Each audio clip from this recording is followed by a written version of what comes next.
Do you think food for thought is beneficial?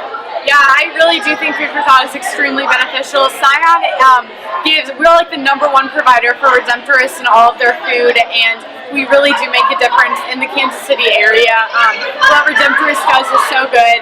What Sion Girls do is so good, and everyone here is so driven to making a difference here and in Kansas City. And this has been one of the longest standing traditions at Sion we've been doing for so long, and can consistently donate huge sums of food in a short amount of time, and that's something really unique to Sion that you won't find really anywhere else. So it's so beneficial for us, Redemptorists, and the homeless population of Kansas City.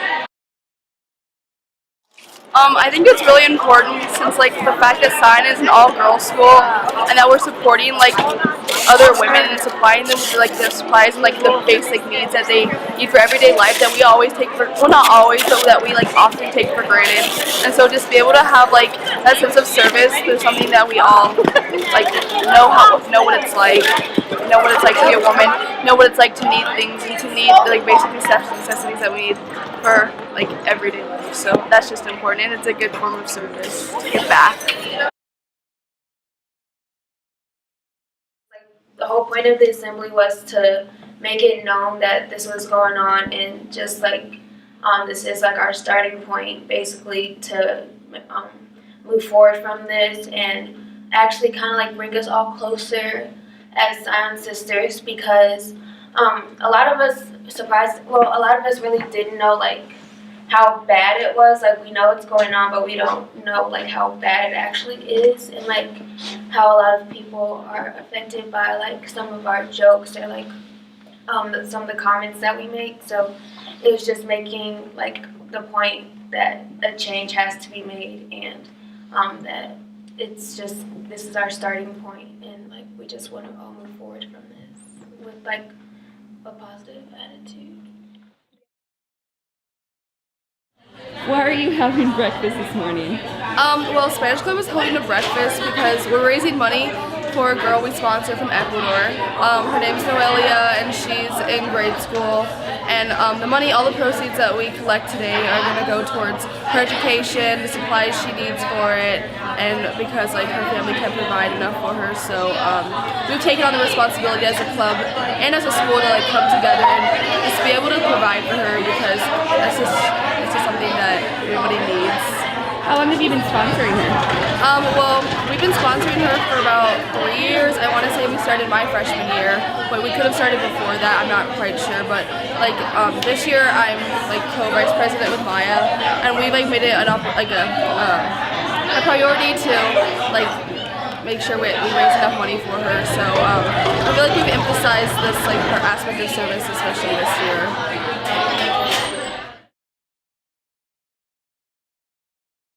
I'm ready. Get this going. Ready to save lives? I am so ready to save lives. Needles, because I usually can't do needles, but it wasn't as bad as I thought it was going to be. Good. I'm still shaking a little bit, but it's good.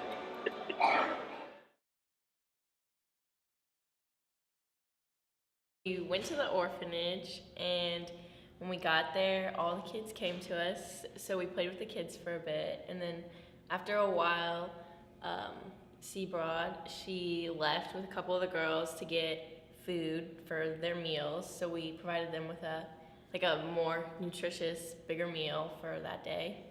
And then we helped make the meals, so we made the sandwiches, put the chips on the plates, and gave them their drinks.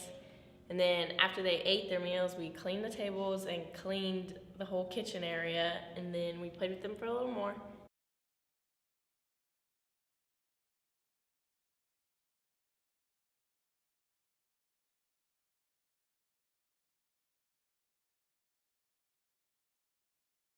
We are making blankets to donate to the Migrant Farm Workers Project in Lexington, Missouri, for when the migrant workers come to pick apples.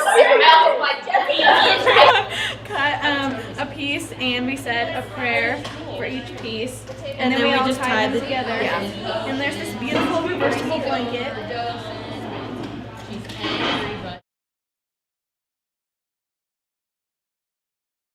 We went down to Village Shalom and we made banners, our freshman class, I think, Christmas banners and like Hanukkah banners, and we took them to Village Shalom for the elderly who may not have any family that would come visit them, or if they didn't have decorations in their rooms.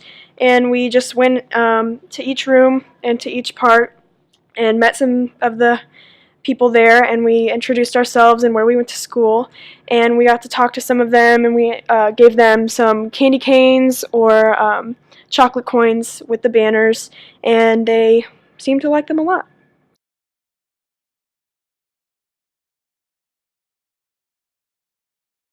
My favorite service part, I think, was probably building the pig pens because, well, we had a family, and their little boy Alejandro, he was honestly the cutest one ever, and like their family was so like appreciative of our help, but yet we at the same time were like learned so much about their family. We actually visited them twice because we went one day and like built the actual stoves, or not the stoves, the actual pig pens. These people are like so happy with very little that they have. Like most of these kids like don't even have toys, like, and like if you like look in America, like these kids like the same age, like 4 years old, like they're playing around with like iPads and iPods and like so much technology, yet the same kids in Guatemala, they don't even have a bouncy ball. Like, I don't know, it's just like a very hard to, I mean, it was just like neat experience to see like the differences between the two countries and like how we make such an impact on their life, but yet at the same time they make an even bigger impact on ours.